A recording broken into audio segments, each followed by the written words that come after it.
할렐루야. 우리 함께 인사 나눕시다. 옆사람과 내 옆에 앉아주셔서 감사합니다.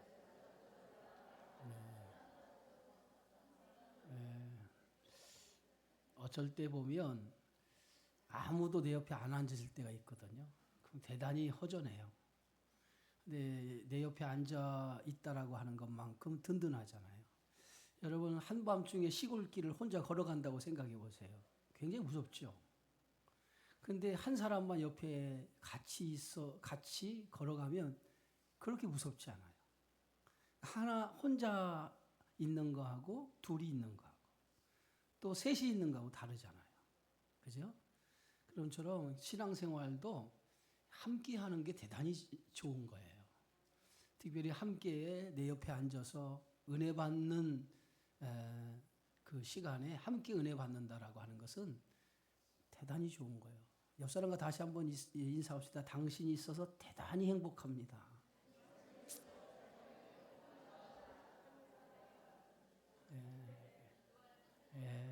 대단히 행복하죠. 그렇죠? 오늘 성경 말씀은 디모데전서 1절에서 16절까지입니다. 디모데전서 5장 1절에 16절. 우리 함께 읽어보겠습니다. 말씀이 좀 길지만은 천천히 우리 하나님 말씀을 읽어보겠습니다.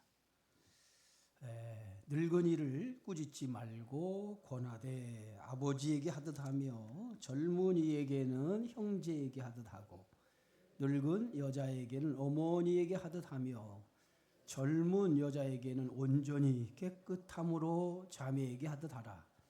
참 과부인 과부를 존대하라. 만일 어떤 과부에게 자녀나 손자들이 있거든 그들로 먼저 자기 집에서 효를 행하며 부모에게 보답하기를 배우게 하라. 이것이 하나님 앞에 받으실 만한 것이니라. 참 과부로서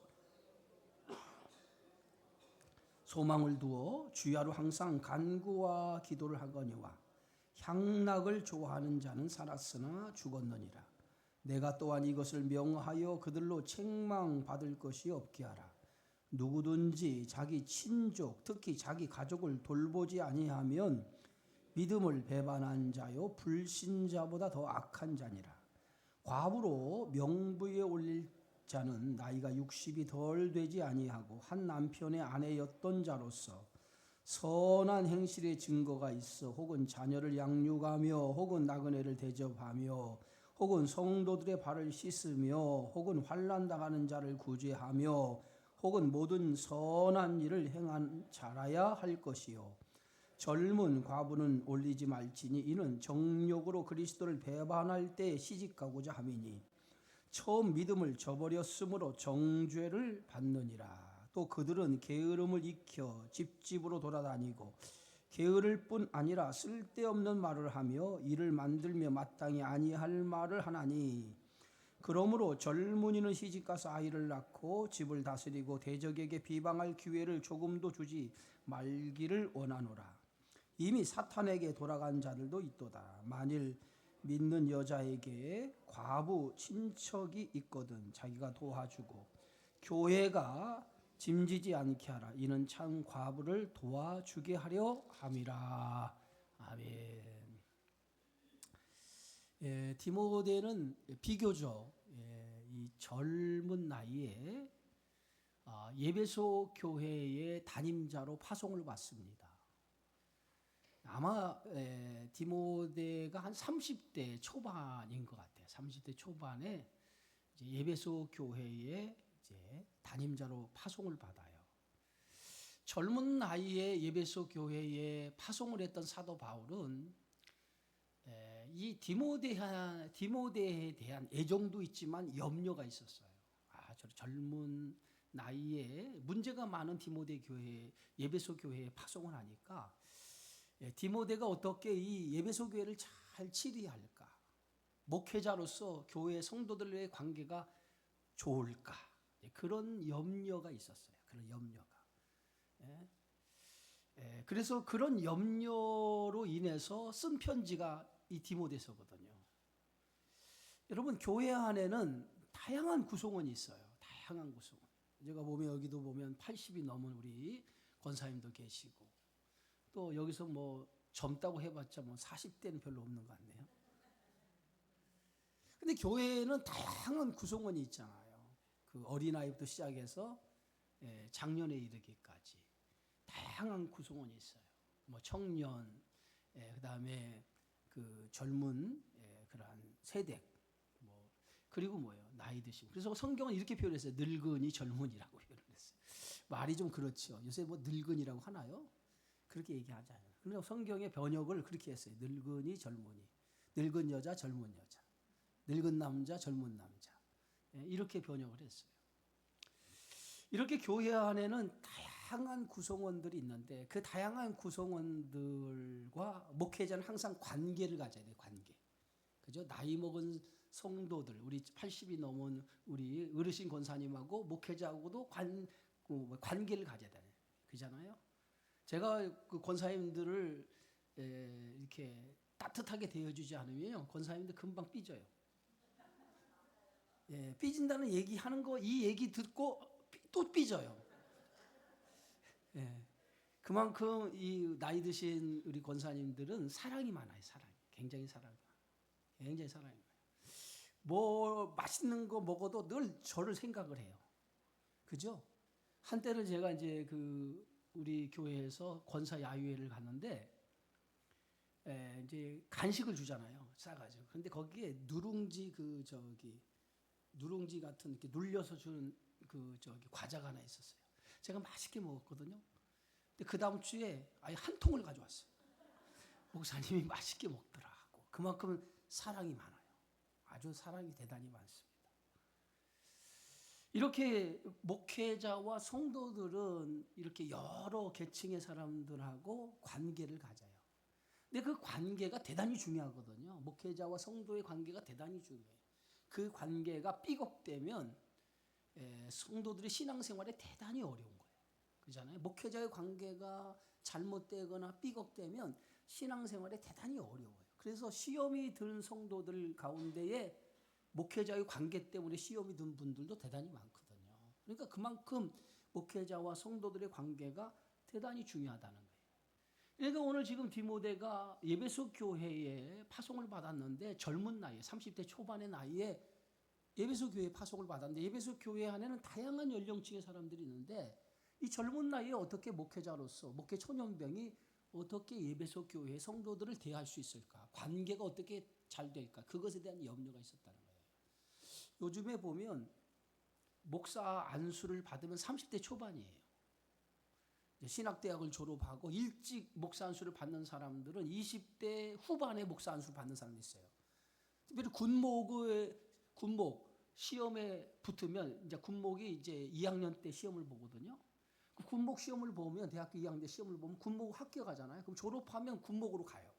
그럼 군목으로 갈 때 우리 감리교는 목사 안수를 미리 받고 가요. 그러면은 대학교 졸업하면 몇 살입니까? 군대 가기 전에 24시나 3시나 4때 그때 목사 안수를 받는 거예요. 그러니까 대단히 일찍 받잖아요. 정식으로 이제 목회를 하고 과정에 밟으면 30대 초반이면 목사 안수를 받아요. 그런데 그 목사 안수를 받아가지고 이제 교회에 파송을 받으면 이게 경험이 없잖아요. 성도들을 대하는 그런 태도 같은 거 이게 대단히 중요해요. 이게 어떻게 가르치는 것이 아니거든요. 근데 이제 젊었을 때부터 이제 전도사 생활을 하고 이제 부다님 생활을 하고 이제 경험을 좀 가지고 있으면 괜찮은데 그런 경험이 없으면 성도들의 관계가 대단히 어렵다는 거예요. 이제 바울도 이제 젊은 교역자인 그 디모데를 에베소 교회에 파송을 했는데 어떻게 이제 교인들의 관계가 잘 될까 이제 염려스러운 거예요. 그래서 교인들을 대하는 지침을 오늘 성경에서 디모데 오늘 읽었던 말씀에서 교인들을 대하는 지침에 대한 말씀이에요. 자, 뭐라고 얘기냐면 바울은 한마디로 말하면 성도를 대할 때에 가족처럼 대하라. 가족같이 대하라. 내 가족인 것처럼 대하라는 거예요. 그러면 아무런 문제가 없다는 거예요. 가족처럼 대하라는 거예요. 그러면 문제가 없다는 거예요. 자, 오늘 1절과 2절 우리 함께 읽어봅시다. 늙은이를 꾸짖지 말고 권하되 아버지에게 하듯 하며 젊은이에게는 형제에게 하듯 하고 늙은 여자에게는 어머니에게 하듯 하며 젊은 여자에게는 온전히 깨끗함으로 자매에게 하듯 하라. 그러니까 어떻게 보면 젊은 사람, 나이 든 사람, 할 것 없이 모든 사람들을 때로는 아버지에게 하듯, 때로는 어머니에게 하듯, 예? 이렇게 모든 사람들을 어떻게 대하라? 내 어머니, 내 아버지, 가족처럼 대해주라는 거예요. 대가족처럼 대해주라는 거예요. 그러면 문제가 없다는 거예요. 여러분, 우리 교회는 가족 공동체예요. 예수님이 그런 얘기했어요. 누가 내 형제요, 누가 내 어머니냐? 내 아버지의 뜻대로 살아가는 사람이 내 아버지, 내 어머니요, 내 형제라고 그랬어요. 그러니까 그 얘기는 뭐냐면 예수님은 새로운 가족 공동체를 우리에게 가르쳐 줬는데 새로운 가족 공동체가 혈연의 관계 속에서 되어지는 공동체 가족 공동체가 아니라 주의 피로 나눈, 그러니까 그리스도 예수님을 중심으로 새로운 가족 공동체가 되어졌다는 거예요. 그게 뭐예요? 교회예요, 교회. 교회라고 하는 것이 뭐냐? 새로운 가족 공동체의 모임이 교회인 거예요. 그러니까 우리를 교회에서 성도들을 뭐라고 부릅니까? 형제, 자매라고 부르잖아요. 형제, 자매라고 부르는 건 뭐예요? 가족이라는 거예요, 가족. 그래서 교회의 구성원은 우리 모두가 가족이에요, 가족. 그래서 가족이기 때문에 내 옆에 앉아 있는 사람, 우리가 함께 교회 공동체 생활하고 있는 이 모든 사람들이 내 가족이라고 생각하고 그렇게 서로를 대해줘야 된다는 거예요. 아멘 안 해요? 네. 혹이나 예를 들어서 우리 권사님 한 분이 몇 주 안 나왔어. 전화하시는 분 있어요? 이렇게 가족이라면 궁금함을 가져야 될 거 아니에요. 걱정하는 마음을 가져야 될 거 아니에요. 네? 그리고 그분을 위해서 뭐 하는 마음? 기도하는 마음을 가져야 돼요. 이게 뭐니? 가족이라는 거예요. 그래서 항상 교회라고 하는 공동체는 서로 가족이기 때문에 서로를 향해서 염려하고 그 염려가 기도를 통해서 나타나야 된다는 거예요. 예?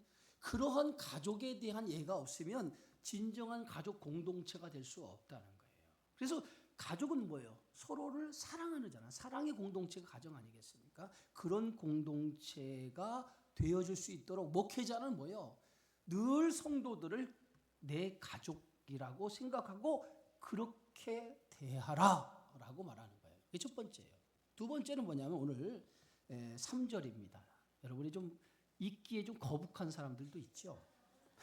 3절 한번 읽어보자. 참 과부인 과부를 존대하라 그랬어요. 참 과부인 과부를 존대하라. 여러분 참 과부가 있고 거짓 과부가 있을까? 예? 과부도 참 과부가 있고 거짓 과부가 있습니까? 예?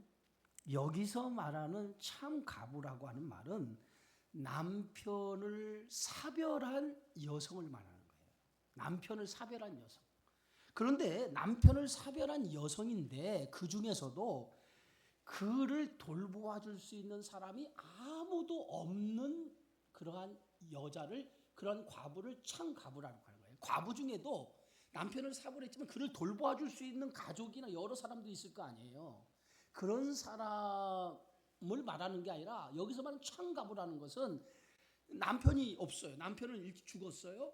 그런데 그 여자, 그 남편을 일찍 잃고 혼자 남았는데 그 누구도 돌봐줄 가족도 없는 거예요. 누가 돌봐줄 사람도 아무도 없는 거예요. 그런 사람을 오늘 성경은 뭐라고 표현했냐면 말이 좀 그렇지만 참 과부라고 이렇게 표현한 거예요. 그러니까 교회는 그런 사람들, 특별히 이렇게 아무도 돌보아주지 않는 형편에 있는 사람, 그러한 사람들을 관심을 가지고 그들을 돌봐줘야 된다는 거예요. 특별히 우리 교회에 보면 우리 나이 드신 분 가운데 혼자 사시는 분들 있잖아요. 그잖아요? 이런 분들은 우리 성도들님들이 좀 관심을 많이 가져야 돼요. 혼자 사는 사람들, 나이 드셔 혼자 사는 분은 첫 번째 뭐가 오냐면 외로움이 있어요, 외로움이. 그래서 자주 찾아가 봐야 돼요. 여러분들이. 그리고 혼자 사는 거 뭐냐면 언제 어떤 일이 일어날지 몰라요. 그래서 자주 안부를 물어야 돼요.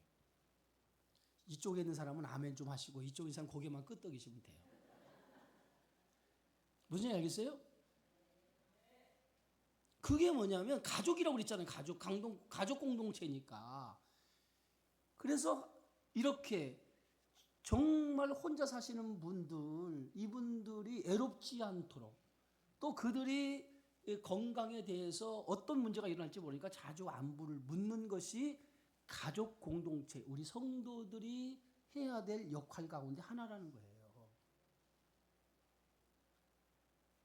그래서 오늘 율법에 보면 사회적인 약자를 보호하는 법이 있어요. 사회적인 약자를 보호하는 법. 율법에 규정된 사회적인 약자. 그 사회적인 약자, 당시 율법에 사회적인 약자로 규정되고 있는 그 부류가 어떤 부류냐면 세 부류였어요. 그게 뭐냐면 나그네, 고아, 과부예요. 이게 사회적인 약자로 오늘 율법에서 규정되고 있는 그러한 사람들이에요. 그래서 나그네 환대법이라고 있고 고아를 돌보고 그 다음에 과부를 돌보라고 성경은 말하고 있어요. 응?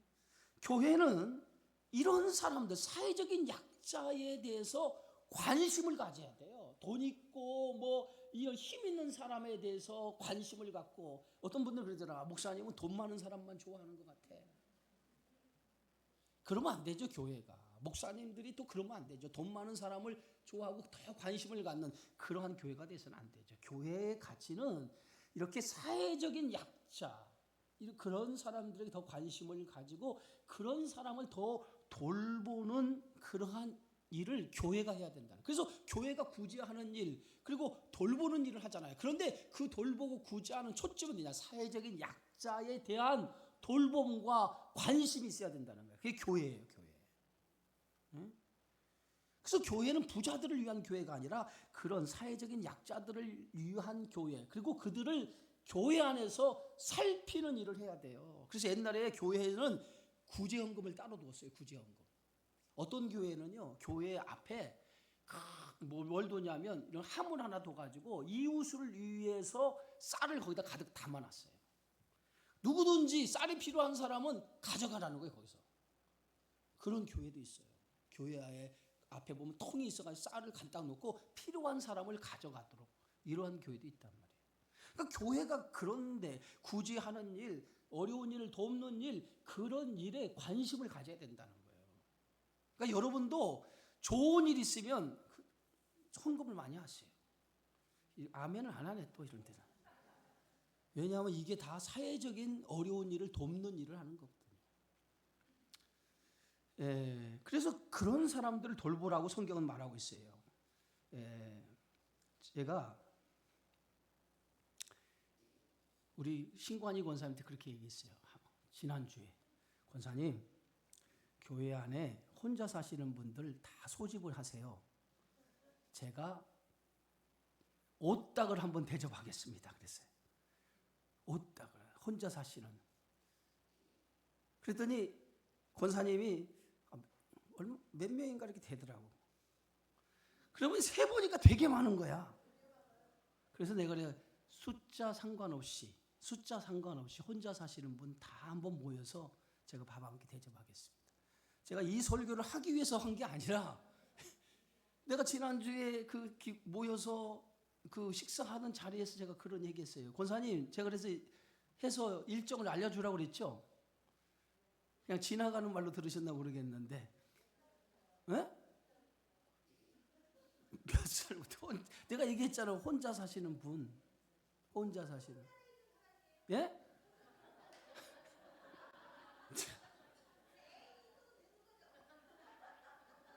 누가 혼자 사는데 혼자 해?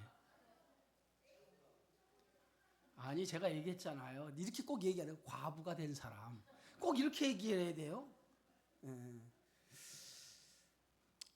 자, 4절 한번 읽어봅시다. 4절에 이렇게 말하고 있어요. 만일 어떤 과부에게 자녀나 손자들이 있거든 그들로 먼저 자기 집에서 효를 행하여 부모에게 보답하기를 배우게 하라. 이것이 하나님 앞에 받으실 만한 것이니라.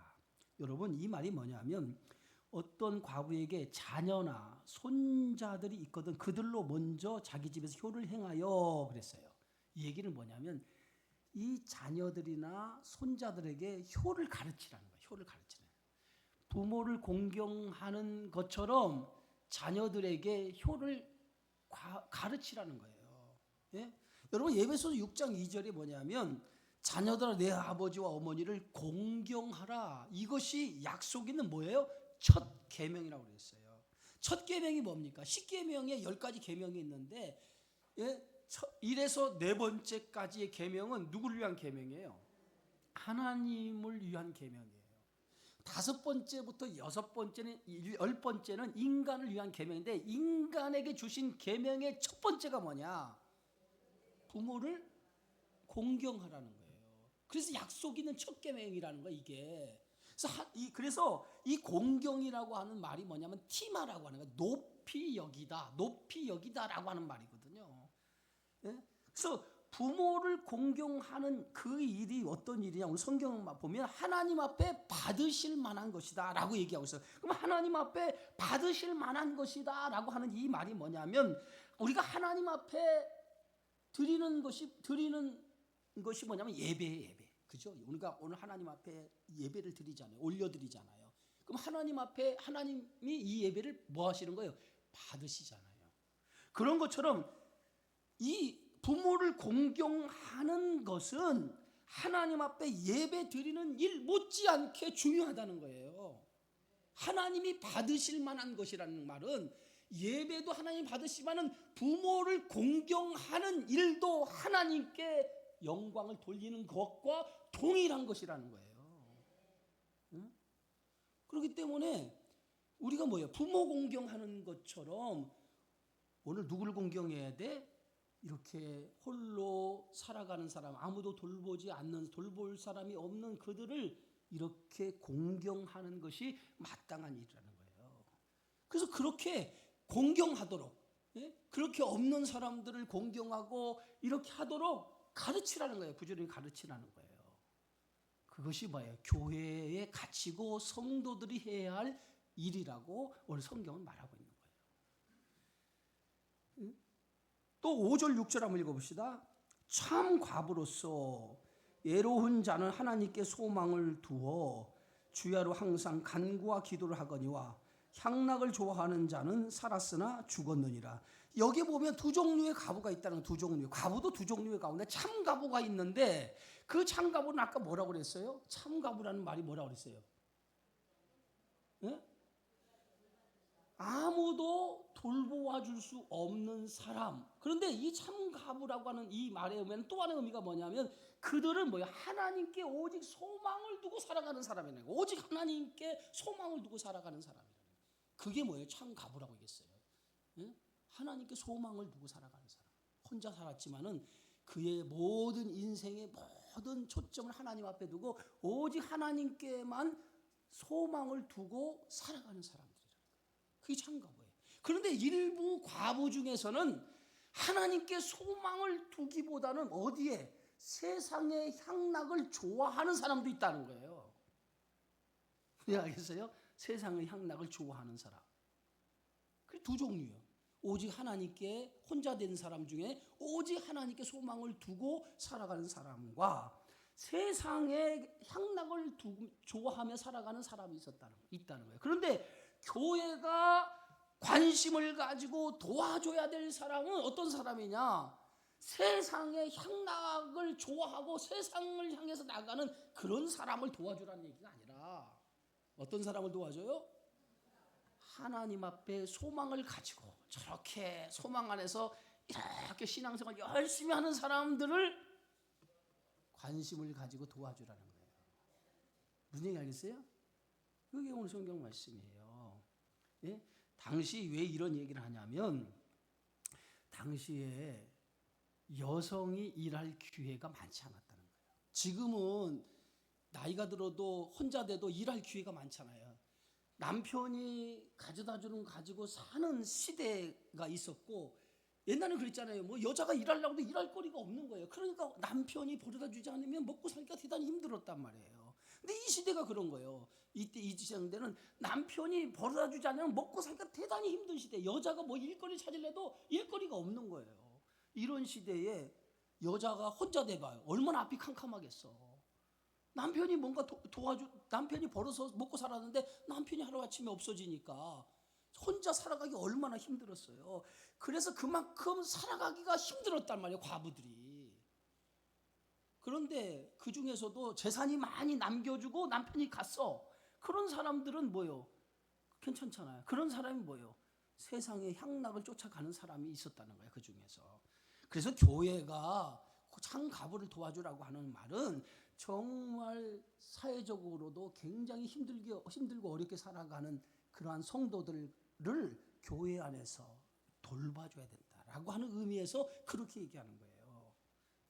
그런데 그런 가부는 어떤 사람이냐면 그런 사람들 가운데 오직 하나님께 소망을 두고 살아가는 사람들이 있었다는 거예요. 늘 경건의 생활을 통해서 혼자 됐는데 세상으로 빠지지 아니하고 오직 믿음 하나 붙잡고 그 어려운 가운데도 하나님께 소망을 두고 살아가는 성도들이 있었다는 거예요.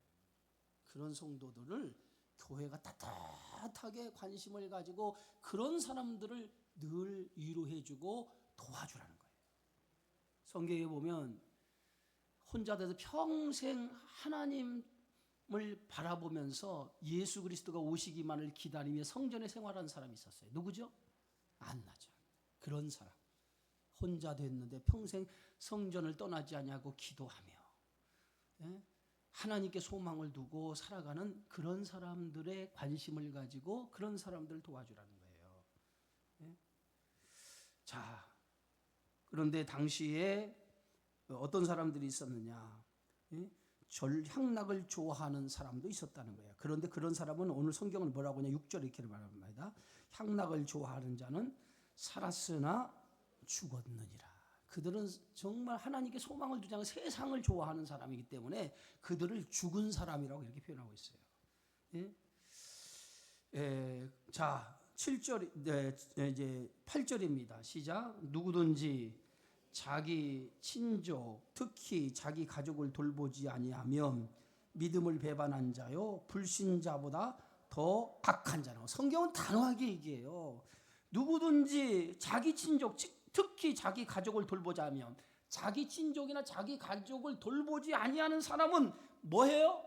믿음을 배반한 자요, 불신자보다 더 악한 자라는. 그러면 여기서 말하는 가족이 뭐예요? 우리는 그리스도의 공동체 안에 하나의 뭐라고 했어요? 믿음의 가족, 형제 자매라고. 그러면 우리도 뭐예요? 저와 여러분이 무슨 관계야? 무슨 관계야? 목사와 성도의 관계. 그게 아니라 가족이라는 거예요. 그리스도의 하나의 공동체 안에 가족이라는 거예요. 그렇다면 우리가 서로가 서로를 위해서 어떤 책임이 있어요? 돌볼 책임이 있는 거예요. 돌봐야 될 책임이 있다는 거예요. 그것을 하지 않으면, 돌보는 그러한 책임을 하지 않으면 우리는 어떤 사람이라는 거예요? 믿음을 배반한 자요, 불신자보다 더 악한 사람이라는 거예요. 그러니까 교회가 이렇게 교회 안에 자기 가족이 어려움을 당하는 것을 알면서도 그들을 돌보지 아니하면 이건 믿음의 사람들이 아니라는 거예요. 불신자보다 더 나쁜 사람들이라는 거예요. 불신자들도 어려운 사람을 도와주는데, 오늘 성도들이 어려움을 당하고 있는데 우리 성도들 가운데 홀로 어려움은 누구 기댈 때도 없고 혼자 살아가는 어려운 사람이 있는데 그런 어려운 사람을 돌봐주지 않는다는 게 이게 말이 되냐 이 말이에요. 그게 믿음을 가진 사람의 공동체냐 이 말이에요. 이렇게 지금 누가 얘기하고 있어요? 바울이 얘기하고 있는 거예요. 지금. 그러면서 오늘 9절입니다. 시작. 과부로 명부에 올릴 자는 나이가 60이 덜 되지 아니하고 한 남편의 아내였던 자로서. 10절. 선한 행실의 증거가 있어 혹은 자녀를 양육하며 혹은 나그네를 대접하며 혹은 성도들의 발을 씻으며 혹은 환난 당한 자를 구제하며 혹은 모든 선한 일을 행한 자라야 할 것이다. 과부로 기준을 삼을 때 그 기준이 어디에 기준을 두었어요? 그냥 무조건 다 도와주라고 하지 않고 교회에서 돌봐야 될 과부의 기준을 세웠어요. 그게 몇 살이야? 60세 이상. 60세 이상. 60세 이상. 당시에는 오래 살지 않았어요. 60세면 대단한 노인이에요, 노인. 근데 지금은 뭐 60세는 뭐 젊은이에요, 젊은이. 그죠? 아주 젊은이, 팔팔한 젊은이에요. 팔팔한 젊은이에요. 예? 예? 그래서 항상 자기 나이에 7을 곱해보래요. 6, 7에 42살이라는 그 사람. 이제 알겠어요? 60대는 뭐예요? 몇 살이에요? 6, 7에 42, 42. 그러면 70대는 뭐예요? 7, 7에 49, 49살이에요. 이해가 됩니까? 그러니까 70대 먹었다고 해도 노인네처럼 행동하면 안 돼요. 여러분들이 지금 옛날에는 여러분이 노인이지만은 지금 21세기의 70대는 노인이 아니에요. 몇 살이라고요? 예, 49. 그러니까 50 초반이라고 생각하고 살아. 네. 그러잖아요. 그래서 오늘 여기에 초대교회에 과부가 되는데 과부를 돌보아야 되는데 다 돌보는 게 아니라 참 과부만 돌보는데 참 과부 중에서 나이가 60 이상 된 사람, 이런 사람은 혼자 생활할 수 있는 능력이 없기 때문에 그런 사람을 돌보라는 거예요. 그런 사람, 아무나 돌보는 그런 사람을 돌봐야 하는 거예요. 응? 그러니까 여러분 속으로 그렇게 내가 해당되는구만.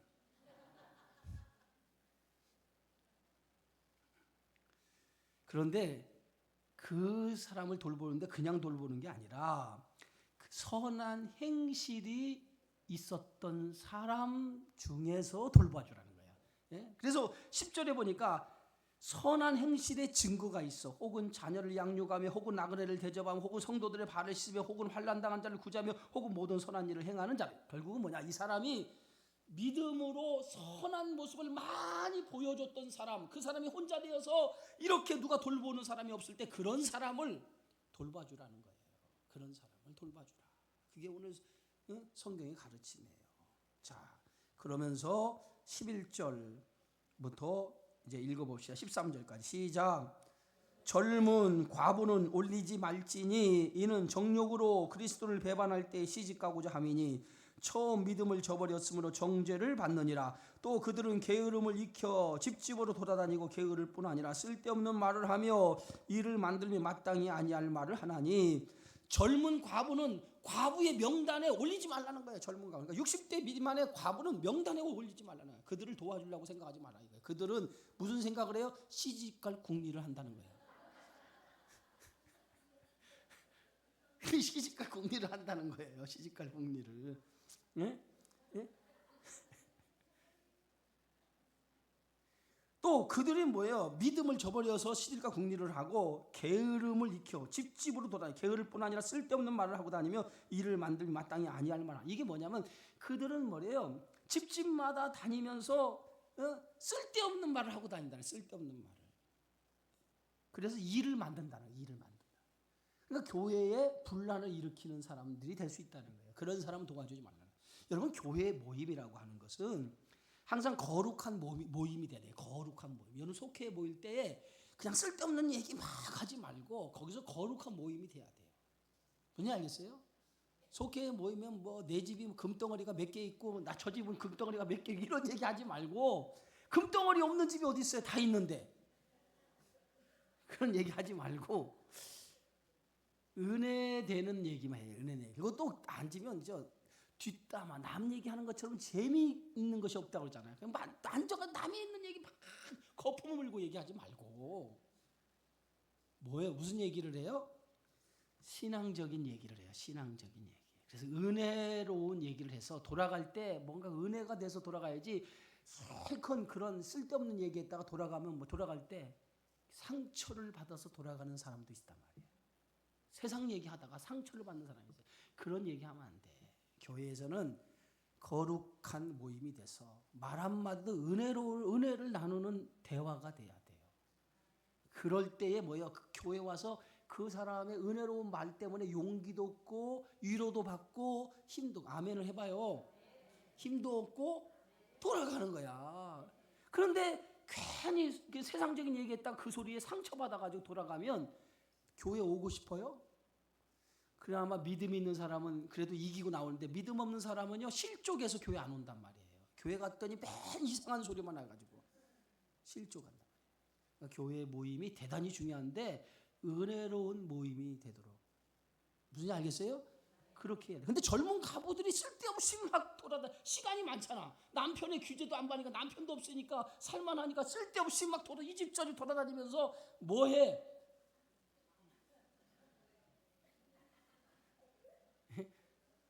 그러면 안 된단 말이에요. 자, 그래서 이렇게 얘기합니다. 15, 16절에 14절부터 읽읍시다. 그러므로 젊은이는 시집가서 아이를 낳고 집을 다스리고 대적에게 비방할 기회를 조금도 주지 말기를 원하다. 14절이 뭐냐면 젊은 사람들 혼자 살지 말고 시집가. 그래 사탄에게 시험 들 기회를 안 주는 거야. 이 얘기예요. 될 수 있으면 젊었을 때 혼자 되면 시집가라는 거야. 시집. 젊은 사람이 시집될 때 없어요. 그 얘기예요. 왜냐하면 사탄에게 비방할 기회를 주지 말라는 거예요. 결론입니다.